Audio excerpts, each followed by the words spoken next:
If you're looking for an affordable Japanese brand field watch that's a little bit on the dressier side, you might want to consider this Citizen.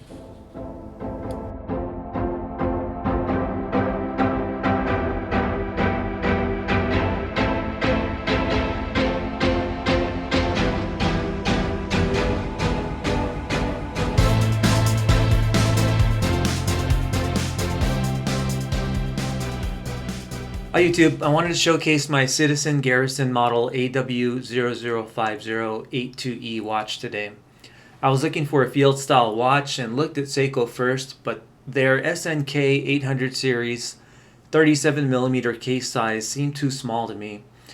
I also looked at their SNZG series, but I was a little bummed out that those only come with the older 7S36 movement. And spoiler alert, I ended up still buying that watch later on. So I looked at what Citizen had to offer and liked the look of this particular EcoDrive model. A little background on Citizen is that they are over 100 years old and started out as a partnership between Swiss and Japanese investors. Today they mainly specialize in solar-powered EcoDrives, titanium watches, and watches with atomic timekeeping functions. They enjoy a good reputation and have acquired several watch brands over the years, such as Alpina, Bulova, and Frederic Constant, among others. They have partnerships with Disney, Marvel, and make Star Wars themed watches. Some of their designs, though, are a little out there in my opinion, and I get the feeling they are considered by some to be a department store watch. Personally, I prefer Seiko, and the majority of my watches in my collection are Seikos, but I do own several Citizen favorites like the ProMaster Diver, Nighthawk, and Corso dress watch, and have had no issues with them. They seem to be reliable, and it's nice not having to worry about batteries. This watch came in a well-constructed black and white box with a faux wood grain texture on the sides, front, and back. The lid is also hinged. I'll put the specs up on the screen, but the case dimensions are 43mm case size, 48mm lug-to-lug distance, 22mm lug width, which means no issues in finding a variety of straps to wear this with, and the case thickness is pretty slim at a little over 11mm. This watch is waterproof to 100 meters and has a regular mineral crystal. Taking a closer look at the case, you can see the unsigned crown at 3 o'clock and crown guards. There are no drill dug holes. The sides of the case are polished, and there's also polishing where the bracelet meets the case. The bezel is polished as well, which is not so good for picking up scratches. Only the tops of the lugs and watch case are brushed. This amount of polishing gives this watch a dressier type of vibe in my opinion, although I think it could be dressed down somewhat if you put it on a NATO strap.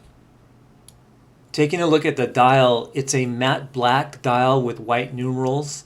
24-hour numerals are also seen on the dial, and the minute track has smaller numerals at every 5-minute mark. I like the clean black and white color scheme of the dial, and it's easy to tell time at a glance.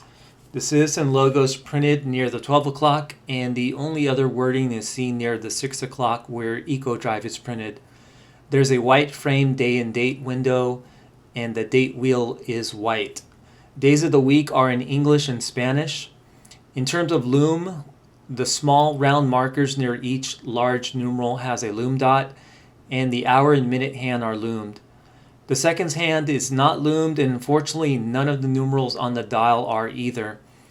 The hour and minute hands have a black line around the three quarters of the way up, and the second hand has a small skeletonized arrowhead. The crown is easy to grip, and when fully extended allows you to adjust the time. This quartz movement of course hacks, so you can see the second hand stops. Moving it to the first position allows you to adjust the date and day of the week. However, what is strange with this watch is that you have to make 2 full turns of the crown before the date and day actually change. I find that very annoying, and I'm not sure if there's something wrong with my watch or if they are all like this. Moving around to the underside of the watch, you can see a mainly brushed screw down case back, which is etched with the Citizen Echo Drive Globe logo. You can also see the hollow end links that come with this bracelet, which is to be expected at this price bracket. The bracelet is mostly brushed, with only the edges of the inner faux link and sides of the bracelet being polished. The links are held together with split pins, and the intersection of each link is raised, which I think gives this bracelet a nice look. The fold-over stamped metal stainless steel clasp has a double push-button release and the Citizen logo stamped into it. Unfortunately, there are only 2 micro adjustment holes on the clasp. Overall, the bracelet isn't bad at all, but I do have a nitpick with how the clasp is a bit jiggly and juts out too much in my opinion. I'll go ahead and put this watch on wrist, but today I'm wearing my Seiko SRPC 37J1, the mini turtle, on a gray NATO strap. And for reference, my wrist size is 6 3/4 inches. I would say at 43 millimeters, this Citizen watch wears a bit large on my wrist, but I still like the look of the watch. It looks like it would do fine both as a weekend watch and in a business casual environment. The black dial and stainless steel pretty much goes together with any color wardrobe. Here's a loom shot showing the blue loom that Citizen is known for.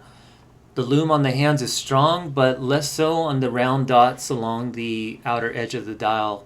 Those fade much faster than the hands do, unfortunately. To give you an idea of how the Citizen watch would look on different straps, I'll show you what it looks like on an olive NATO strap and on a black and a gray sailcloth strap. All of them look good in my opinion, but I mostly wear my watch on the Citizen metal bracelet, as I tend to favor metal bracelets over other types of straps. I bought my watch from Amazon in late 2020 for $143. The MSRP according to the Citizen website is $250, and you can buy it direct from them right now for $200. eBay's selling it for less though, as at the time of this video I see a listing for a little over $120 with shipping and others that are around $160. Amazon still sells it, but it is now around $200. There's also a blue dial variant that I wasn't even aware of around the same price. The price of this watch seems to fluctuate, as after I bought my watch, I saw it selling on Amazon for around $120. So I would say just keep an eye on it if you're interested in purchasing this watch, because the price might go down soon. To recap, here are my likes and dislikes on this watch. I like having the solar eco drive movement, which makes this watch a grab and go watch. You don't need to expose the watch to outdoor light, as indoor light's enough to keep the watch charged. The dial has a nice clean look, the bracelet's fine for the price I paid, and the watch looks good on the variety of straps. My dislikes are that the second hand doesn't hit the minute markers accurately. Also, the current $200 price is a bit too much to pay for this watch in my opinion. The day and date change operation's quirky. In terms of size, I do like larger watches, but I feel this particular watch would have fit more wrists if it were 41 or 42 millimeters in size. The polished bezel tends to show smudges and get scratched quickly, so you would either have to live with the scratches or polish them out with a metal polishing compound. And lastly, in terms of dislikes, I wish Citizen would have applied lume to the large numerals on the dial. I think had they done that, it would have really improved low light visibility on this watch. That'll wrap it up for this video. Hopefully you found this video helpful. If you did, please feel free to leave a like. I will try to continue to upload more watch related content soon, and until next time.